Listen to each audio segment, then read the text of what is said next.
How to make the brain work for us during sleep. Would you not think yourself fortunate to have a secretary of great ability and worth, absolutely subject day and night to your will, and so susceptible to instructions that even your slightest mental suggestion would be faithfully carried out? If you had such a secretary, and knew that in spite of his great ability, he would be able to do what you suggested only in proportion to your belief in his power to do so, would you not be careful to entertain no doubts of his ability to carry out your wishes or suggestions? Now, just substitute for this personal secretary your subconscious self, that part of you which is below the threshold of your consciousness, and try to realize that this self is actually the sort of secretary I have endeavored to describe, capable of carrying out all your desires, of executing all your purposes, of realizing your ambitions, to the exact extent of your belief in its powers, and you will get some idea of what it can accomplish for you.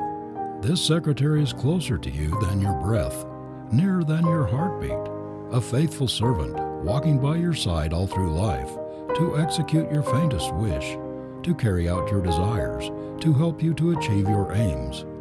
Every bit of help, of encouragement, of support you give to this other self will add the magnificence, the splendor of your destiny. On the other hand, all negative, vicious thoughts, all selfishness, greed and envy, all doubts and fears, all the discouraging, destructive thoughts you entertain, will impair and weaken your secretary or servant in exact proportion to their intensity and persistency. In fact, it rests with yourself whether your secretary shall be your greatest help, a heavenly friend and assistant, or your greatest hindrance, your worst enemy. It doesn't matter what we call them, subconscious and conscious self, or subjective and objective mind. We are all conscious that these are two forces constantly at work in us. One commands and the other obeys. We know that one of these, the subjective mind, does not originate its acts, but gets its instruction from the objective mind, which contains the willpower. Experience shows us that the subjective or subconscious mind, which I have called a personal secretary, is a servant which obeys our will, carries out our wishes, and registers in the brain a faithful record not only of every thought, word, and act of ours, but of everything we see and everything we hear others say. Coleridge tells of a remarkable instance of the truth of this. A young German servant girl was taken ill with fever, and in her delirium she recited correctly long passages from famous authors in Latin, Greek, and Hebrew. Scholars were called in to hear this uneducated girl speaking fluently tongues of which she had no knowledge in her conscious moments, and to tell if they could what it meant. They were much puzzled and could make nothing of it, but later the miracle was explained. Years before, it seems, the girl had lived in a minister's family and was accustomed to hear the master recite the classics aloud.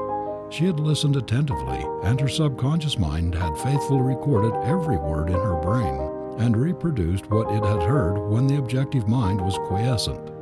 Numerous instances might be cited to show that our subconscious mind is the record storehouse of all that has ever happened to us. Every thought, every experience, whatever passes before the eye, or that we see or hear or feel is registered accurately in our brain by our subconscious mind. Now, if this other self, personal secretary, subconscious mind, or whatever we choose to call it, has such enormous power, why can it not be trained to work for us when we are asleep as well as when we are awake? Have you ever thought of the possibilities of spiritual and mental development during sleep? Has it ever occurred to you that while the process of repair and upbuilding are proceeding normally in the body, the mind also may be expanding, the soul as well as the body may be growing? When corporal and voluntary things are quiescent, the Lord operates, said Swedenborg. The great Swedish philosopher was a firm believer in the activity of the other self during sleep. He claimed that his spiritual vision was opened in the unconscious hours of the night. The Bible teems with illustrations of the activity of the subconscious mind or self during sleep. Warnings are given, work is commanded to be done, visions are seen, plans are outlined, angels are conversed with, courses of conduct advised, and every suggestion made to the soul in the dream state is literally carried out in the waking hours. Theosophists believe that during sleep the soul or spirit acts independently of the body. that it actually leaves the body and goes out into the night to perform tasks appointed by the Creator. As a matter of fact, few people realize what an immense amount of work is carried on automatically in the body under the direction of the subconscious mind. If the entire brain and nervous system were to go to sleep at night, all of the bodily functions would stop. The heart would cease to beat. The stomach, the liver, the kidneys, and other glands would no longer act. The various digestive processes would cease to operate. All the physical organs would cease working, and we should stop breathing. One of the deepest mysteries of nature's processes is that of putting a part of the brain and nervous system and most of the mental faculties which were in use during the day under the sweet ether of sleep while she repairs and rejuvenates every cell and every tissue, but at the same time keeping in the most active condition a great many of the bodily processes and even certain of the mental and creative faculties. These are awake and alert all the time while the sleeper is in a state of unconsciousness. Most of us probably have had the experience of dropping to sleep at night discouraged because we could not solve some vexing problem to our satisfaction. It may have been one in mathematics during our school days, or later on, a weightier one in business or professional life, and behold, in the morning, without any conscious effort on our part, the problem was solved. All its intricacies were unraveled, and what had so puzzled us the night before was perfectly clear when we woke up in the morning. Our conscious, objective self did not enter the mysterious laboratory where the miracle was wrought. We do not know how it was wrought. We only know it was done somehow, without our knowledge, while we slept. Some of our greatest inventions and discoveries have been worked out by the subconscious mind during sleep. Many an inventor who went to sleep with a puzzled brain, discouraged and disheartened because he could not make the connecting link between his theory and its practical application, awoke in the morning with his problem solved. Mathematicians and astronomers have had marvelous results worked out while they slept, answers to questions which had puzzled them beyond measure during their waking hours. Writers, poets, painters, musicians have all received inspiration for their work while the body slumbered. Many people attempt to explain these things on a purely physical basis. They attribute the apparent phenomenon to the mere fact that the brain has been refreshed and renewed during the night, and that, consequently, we can think better and more clearly in the morning. That is true so far as it goes, but there is something more, something beyond this. We know that ideas are suggested and problems actually worked out along lines which did not occur to the waking mind.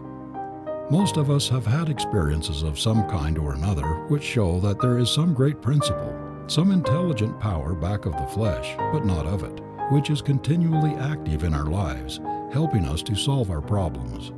One of the most interesting instances of this kind is given in the biography of the great scientist, Professor Louis Agassiz, by his widow. He, Professor Agassiz, the writer says, had been for 2 weeks striving to decipher the somewhat obscure impression of a fossil fish on the stone slab in which it was preserved. Weary and perplexed, he put his work aside at last and tried to dismiss it from his mind. Shortly after, he waked one night persuaded that while asleep he had seen this fish, with all the missing features perfectly restored. But when he tried to hold and make fast the image, it escaped him. Nevertheless, he went early to the Jardin des Plantes, thinking that on looking anew at the impression he should see something which would put him on the track of his vision. In vain, the blurred record was as blank as ever. The next night he saw the fish again, but with no more satisfactory result. When he woke, it disappeared from his memory as before. Hoping that the same experience might be repeated, on the third night he placed a pencil and paper beside his bed before going to sleep. Accordingly, towards morning, the fish reappeared in his dream, confusedly at first, but at last with such distinctness that he had no longer any doubt as to its zoological characters. Still, half dreaming, in perfect darkness, he traced these characters on the sheet of paper at the bedside. In the morning, he was surprised to see in his nocturnal sketch features which he thought it impossible the fossil itself should reveal. He hastened to the Jardin des Plantes, and with his drawing as a guide, succeeded in chiseling away the surface of the stone under which portions of the fish proved to be hidden. When wholly exposed, it corresponded with his dream and his drawing, and he succeeded in classifying it with ease. We are all familiar with examples of the marvelous feats performed by somnambulists. They will get up and rest while fast asleep, lock and unlock doors, go out and walk and ride in the most dangerous places where they would not attempt to go when awake. Many have been known to walk with sure feet along the extreme edges of roofs of houses, on the banks of rivers, or close to the edge of precipices, where one false step would precipitate them to death. They will speak, write, act, and move as if entirely conscious of what they are doing. A somnambulist will answer questions put to him while asleep and carry on a conversation rationally. In this respect, the state of the sleepwalker is similar to that of a person in a hypnotic trance. He can be acted on from without and remain wholly unconscious. Surgical operations have been performed upon a hypnotized person without the use of anesthetics, and there is no doubt that this also would be possible during profound sleep. The subjective mind is much more susceptible to suggestion when the objective mind is unconscious. There is no resistance on account of prejudice or external influences. That we are on the eve of marvelous possibilities of treating disease during sleep, there is not the slightest doubt. The same is true of habit forming, mind changing, of mind improving, of strengthening deficient faculties, of eradicating peculiarities and idiosyncrasies, of neutralizing injurious hereditary tendencies, of increasing ability. The possibilities of changing the disposition and of mind building during sleep are only beginning to be realized. The power of the subjective mind over the body is well illustrated by the fact that thoughts aroused in a hypnotized person can very materially shift the circulation of the blood. They can send it at will to any part of the body. The hypnotist can make his subject blush or turn pale, express in his face fierce anger or appealing love. He can at will produce anesthesia in any part of the body so that a needle or knife may be inserted in the flesh without causing the slightest pain. He can also impress the hypnotized person's mind with the belief that the water he drinks is whiskey, that he will actually exhibit all the appearance of drunkenness. He can make him believe that the spoonful of water he takes is full of poison, so that he will immediately develop the symptoms of poisoning. The subjective mind is not only capable of carrying out orders, but, as has already been shown, every impression made on it is indelible. How often we say, when we cannot recall a well-known name or the details of some important event or experience, "Well, I cannot think of that now, but it will come to me. I shall think of it later." And how often have the forgotten details flashed into our mind when the occasion has passed and we were thinking of something else? Again and again we have puzzled our brains at night, trying to think of some particular thing which has gone out of our memory, only to find it waiting for us in the morning. We are beginning to realize that all of our experiences during the day, all of our thoughts, emotions, and mental attitudes, the multitude of little things which seem to make but a feeling impression, are not in reality lost. Every day leaves its photographic records on the brain, and these records are never erased or destroyed. They simply drop into the unconscious mind and are ever on call. They may not come at once in response to our summons, but they are still there and are often, many years after they have dropped into the subconscious mind, reproduced with their original vividness. I heard recently of a prominent banker who lost a very important key, the only one to the bank treasures. He claimed that it had not been lost in the ordinary way, but stolen. Suspicion at once attached to the employees. A prominent detective was placed in the bank, and after watching and questioning everyone on the staff, he became convinced that none but the banker himself knew anything about the key. Every detective is necessarily something of a mind reader, and this one, believing firmly in his own theory, suggested a simple plan for recovering the key. He told the banker to quit suspecting the employees and worrying about burglars getting the bank's treasures, to relax his overwrought mind and go to sleep with the belief that he himself had put the key away somewhere and that it would be found in the morning. "If you do this," he said, "I believe the mystery will be solved." The banker, to the best of his ability, did as the detective suggested, and on getting up the following morning he was instinctively led to a certain secret place, and behold, there was the key. He was not conscious that he had put it there, but after finding it, he had a faint recollection of previously going to this place. The banker's objective or conscious mind was probably busy with something else when he put the key away. Only his subconscious self had any knowledge of what he was doing. Then when he missed the key, his fears, his worry, his anxiety, his suspicions, and generally wrought-up mental attitude made it impossible for his subjective mind to reveal the secret to him. But after his mind had become poised and he was again in tune with his subjective intelligence, the information was passed along. Dr. Hack Tuke, a distinguished English authority on the subject, "The memory freed from distraction, as it sometimes is," he says, "is so vivid as to enable the sleeper to recall events which happened years before and which had been entirely forgotten." Now, as we have seen, the subconscious mind can perform real work, real service for us. Why should we not use it, especially during sleep? Why should we not avail ourselves of this enormous creative force to strengthen all our powers and possibilities, to piece out, virtually to lengthen our time, our lives? Think of what it would mean to us in a lifetime if we could keep these sleepless creative functions always in superb condition, so that they would go on during the night working out our problems, unraveling our difficulties, carrying forward our plans while we sleep.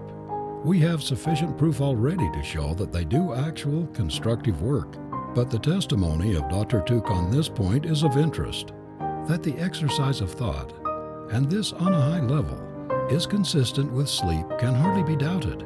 He writes, "Arguments are employed in debate which are not always illogical. We dreamed one night, subsequent to a lively conversation with a friend on spiritualism, that we instituted a number of test experiments in reference to it. The nature of these tests was retained vividly in the memory after awakening. They were by no means wanting in ingenuity and proved that the mental operations were in good form. It is now established beyond a doubt that certain parts of the brain continue active during the night when the rest of it is under the anesthetic of sleep. But we have hardly begun to realize what a tremendous ally this sleepless creative part of the brain can be in our mental development. It is well known that most of the growth of the child, of its skeleton, muscles, nerves, and all of the 12 different kinds of tissues in the body takes place during sleep, that there is comparatively little during the activities of the day. It is not so well understood that our minds also grow during the night, that they develop along the lines of the ideals, thoughts, and emotions with which we feed them before retiring. All the analogies go to prove that the mind is always awake," says M. Chauffret. "The mind during sleep is not in a special mood or state, but goes on and develops itself absolutely as in the waking hours. As a matter of fact, we never awake just the same being as when we went to sleep. We are either better or worse. We changed while we slept. While our senses are wrapped in slumber, the subjective mind is busily at work. It is either building up or tearing down. It is my firm belief that by an intelligent, systematic direction of this sleepless faculty of the brain, we can actually make it create for us along the line of our desires. As it is, most people, by not putting the mind in proper condition before going to sleep, not only do not intelligently use this marvelous creative agency, but they destroy all possibility of beneficial results from its action.